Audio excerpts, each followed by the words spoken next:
Assalamualaikum. Banyak orang yang udah ngerasain manfaat fasting, terus meningkatkan lagi laku sehatnya. Mungkin nggak hanya intermittent fasting, tapi lanjut extended fasting, omat kayak gitu, one meal a day, lalu setelah ngerasain dampak positifnya, meskipun dipertajam. Asupan-asupan junk food, gula, karbo dipangkas ya. Dalam keseharian biasanya makan nasi munjung babat habis. Porsi nasinya tinggal kira-kira 20-30% dari dulu-dulunya waktu masih keranjingan makan. Tapi ibarat cerita film India nih, di ujung akhirnya ngepot, ada plot twist-nya. Kehidupan ini banyak liku-likunya kan ya. Banyak juga paradoksnya. Praktek fasting udah serius gitu ya. Udah ngikutin kanal-kanal kesehatan yang bahkan lebih ilmiah dari kanal kita ini. Diet juga udah kenceng, gula karbo junk food udah dipangkas-pangkasin.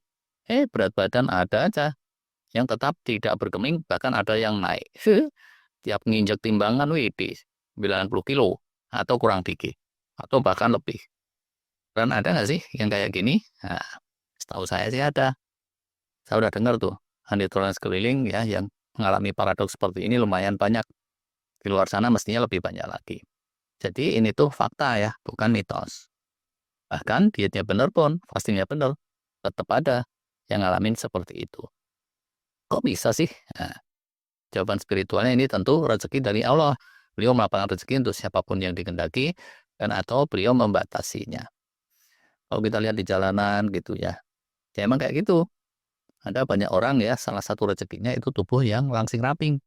Dan ada juga banyak yang kelangsingan tubuh itu bukanlah rezekinya dia. Kalau begitu, soal kelangsingan ini bukanlah mukjizat yang sering begitu aja muncul dari langit. Ada mekanismenya. Sehingga pastinya sih bisa disikapi ya dengan ikhtiar-ikhtiar yang bisa dinalar. Pertama ya, kita mesti pahami dulu. Satu, benang merah. Kalau benang biru, judul lagu dangdut. Kelompok populasi seperti apa sih yang tak kunjung turun bobot setelah fasting dan diet beberapa lama? Nah, itu tuh kelompok populasi model Kokom gitu ya. Yang akan kita ilustrasikan berikut ini. Bukan nama sebenarnya. Mohon izin ya buat yang namanya Kokom. Alkisah, selagi mudanya si Kokom ini primadona tuh di SMA-nya gitu. Cantik jelita, ramping, langsing, lincah, mempesona. Nah, zaman kuliah umur 20-an itu makin mempesona lagi. Tapi begitu lulus kuliah, kerja, nikah, punya anak, nah, serasa masa kejayaannya itu sirna. Laksana Amerika disodok sama China. Widih kok jadi dipolitisir ya. Sorry. Terus statement klasiknya tuh kayak gini. Dulu ya, habis ngelahirin si kakak, lumayan sih masih balik ramping. Tapi setelah lahir si adik, anak bungsu, wah, melatnya udah nggak ketolong. Wah, terus ada yang nanya, ngomong-ngomong si adik umur berapa sekarang, Cek? 20 tahun. Nah, itu dia. Ini nggak mesti perempuan ya, laki juga bisa. Kayak Kang Asep gitu ya. Itu mulai mapan, limpahan anggaran makan, terjadilah pertumbuhan berkesinambungan 8% per tahun loh, seperti yang dicita-citakan oleh pemerintah sekarang. Tapi ini jangan dipolitisir. Maksudnya begini, Cekokom tadi, atau Kang Asep, atau Kak Niar, Kak Butet, Mbak Paijah, Cak Agirun, Bang Samiun, atau siapapun yang masuk kalangan ini, permasalahan berat badannya itu seringnya ya udah berjalan 20 tahun gitu, atau lebih, atau pokoknya udah lama lah gitu ya. Keduanya, selain durasinya udah lama, kelasnya juga bukan kelas ringan yang sekitar kelebihan 3 kilo atau 5 kilo. Tapi ya kelebihannya itu lumayan kelas berat juga. Begitu kan ya. Kalau itu mah pemurah. Di kalangan ini yang kena zong bukan semua juga. Ada yang kena, ada juga yang enggak. Ada yang walau udah puluhan tahun, overweightnya juga kelas berat, di bawah puasa dan diet terus jos kandos.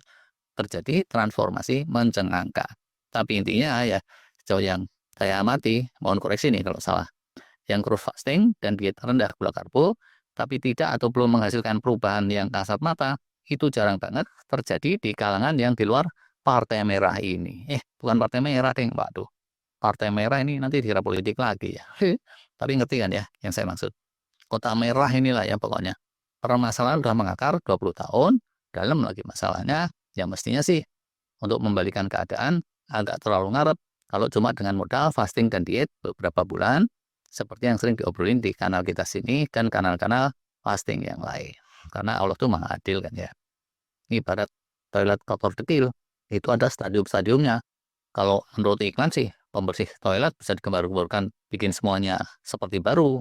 Tapi realitanya stadium beginian gimana dulu? Kalau yang udah nggak ketolong, ya digosok kayak apa juga nggak akan jadi bersih. Sedangkan sesisanya, ya itu bisa sih balik bersih lagi. Itu pun nggak semua bisa balik seperti baru. Yang stadium dekilnya parah, ya mungkin bersih-bersihnya selain nggak mungkin balik seperti baru, perlu waktu lama dan perlu berulang-ulang jangka panjang. Tubuh manusia pun sama. Ya, berita gembiranya di sini, yang beneran nggak bisa ketolong sama fasting dan diet, itu dikit banget. Kalau bicara statistik mungkin sekitar 3-5% aja lah dibilang sama para guru puasa. Sedangkan sisanya yang 95% lebih itu bisa mendapatkan manfaat yang nyata dari diet dan puasa. Cuma kalau isunya untuk turun berat badan, maka berapa lama prakteknya dan seberapa intensnya itu tergantung stadium awalnya itu dalam tanda kutip separah apa. Buat stadiumnya yang udah jauh kayak Cekokom dan Kang Asep tadi, ya Masya Allah, ikhtiar tentunya perlu lebih serius, lebih intens, lebih drastis, dan lebih lama. Balik lagi ke pertanyaan di thumbnail dan judul kita ya. Apakah ada orang yang rajin diet dan fasting tapi berat badannya tidak atau belum bergeming juga? Jawabannya ya ada tadi. Mungkin sekitar 3-5% emang udah nggak bisa ketolong dengan diet dan fasting.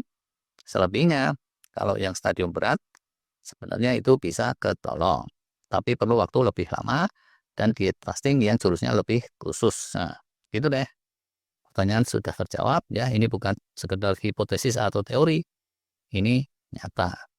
Kalau di antara penonton ada yang termasuk salah satu yang mengalami situasi seperti ini, silakan aja komen atau testimoni di kolom komentar. Terima kasih.